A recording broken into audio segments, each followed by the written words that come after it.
Olá, bom dia, tudo bom com vocês? Nós vamos hoje recapitular o que estudamos durante a semana. A lição 4, né, foi que a gente estudou, que diz: dei-me azeite para a minha lâmpada. E tem por texto para memorizar Zacarias 4, verso 6, que diz: nem por força, nem por violência, mas pelo meu espírito, diz o Senhor dos Exércitos. E no domingo a gente estudou sobre quem é o Espírito Santo. E eu creio que a resposta que mais se adequou a essa pergunta foi Hebreus 9,14, que diz assim, ó: quanto mais o sangue de Cristo, que pelo Espírito eterno se ofereceu a si mesmo, imaculado a Deus. Já está dizendo, né? O Espírito eterno, o Espírito Santo é eterno. O comentário que nós temos para analisar, eu vou ler o segundo parágrafo, que diz assim, ó: antes da entrada do pecado, Adão desfrutava de comunhão aberta com o Criador, mas desde que o homem se separou de Deus pela transgressão, a raça humana deixou de participar desse alto privilégio. Contudo, o plano da redenção abriu um caminho pelo qual os habitantes da terra ainda podem se conectar ao céu. Deus se comunicou com os homens por seu Espírito e transmitiu ao mundo luz divina por meio de revelações a seus servos escolhidos. Quem revelou as coisas futuras para os servos do Senhor? O Espírito Santo, né? Então, na segunda-feira, nós vimos que ele é um ser pessoal? Foi uma pergunta. E aí tem as dicas para a gente saber se o Espírito Santo é um ser pessoal. E lá em 1 Coríntios 2, 9, 12 diz que ele é um Espírito que sabe tudo. Bom, se sabe, tem consciência. Se tem consciência, é um ser pessoal. 1 Coríntios 2, 9, 12, você vai encontrar lá, né? As coisas que o olho não viu, o que o ouvido não ouviu e não subiram ao coração do homem são as que Deus preparou para os que o amam. Mas Deus não lhes revelou pelo seu Espírito, porque o Espírito penetra todas as coisas. E aí continua o texto.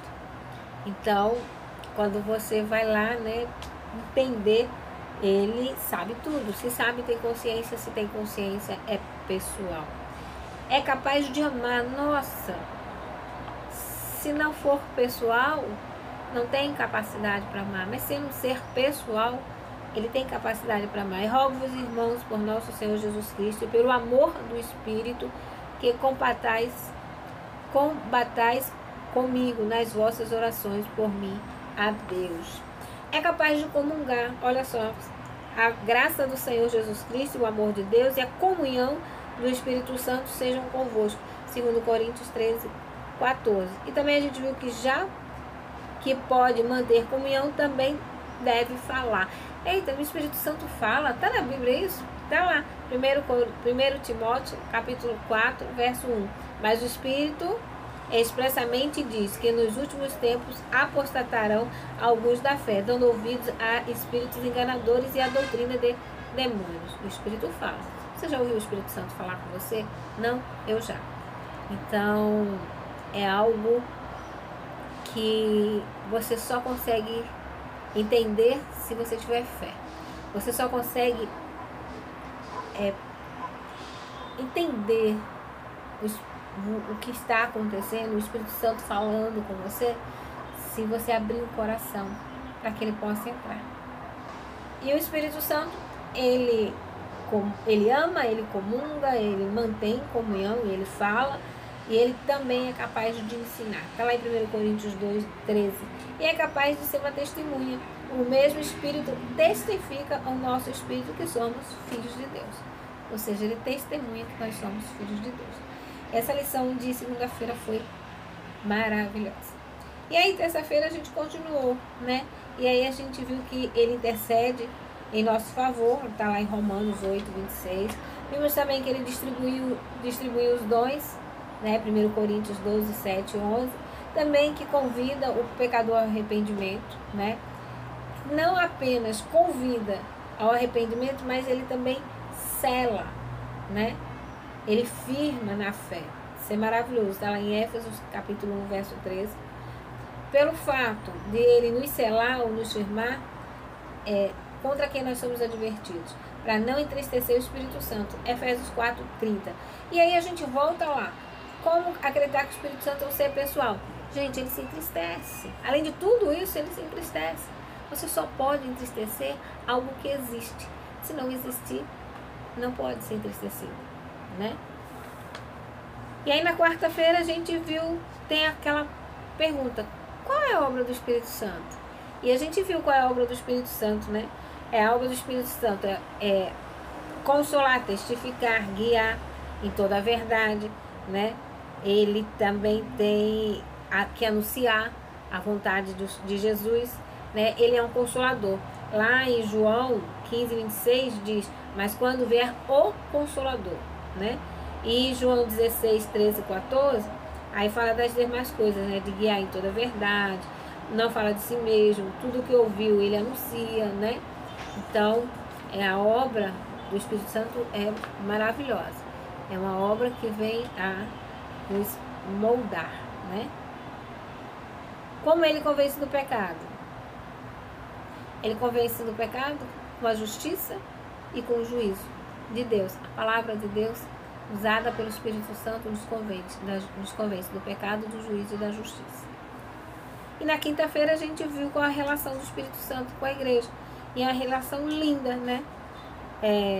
O Espírito Santo, ele orienta a igreja, né? Lá em João 16, 13 diz, mas quando vier aquele Espírito da verdade, ele vos guiará em toda a verdade, né? Essa é a relação. O Espírito Santo, ele vai guiando a igreja na verdade, né? E a gente viu que a relação dele, o papel dele, é mostrar a igreja verdadeira, que é aquela que tem uma coluna e uma firmeza de caráter, né? Que não rebaixa os princípios morais, né? Os princípios éticos. E qual é a importância, né, do Espírito Santo na nossa vida? O que devemos fazer para obter o Espírito Santo?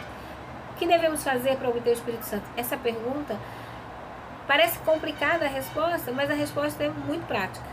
Pedir, buscar, bater, e o Senhor simplesmente nos concede o Espírito Santo. Que Deus nos abençoe, que nós possamos ter mais lições maravilhosas como esse. E eu estou muito grata a Deus que me deu a oportunidade de passar a lição essa semana com vocês. Apesar do dia da semana estarem corridas, mas graças a Deus tivemos tempo de estar juntas, né? Espero que vocês tenham aproveitado, espero que eu tenha sido útil, que eu tenha sido usada pelo Espírito Santo para passar essa lição e que todas nós tenhamos entendido a importância do derramamento do Espírito Santo sobre a igreja, a importância que isso tem para a nossa salvação e que o Espírito Santo é um ser pessoal. Amém? Um bom sábado para vocês, na presença e na graça de Jesus, e que quando a semana começar, ela comece cheia da presença do Espírito Santo na sua vida. Amém? É isso que eu desejo. Peço que orem por mim. Eu vou estar sempre orando por vocês. Fiquem na paz de Deus. Beijos.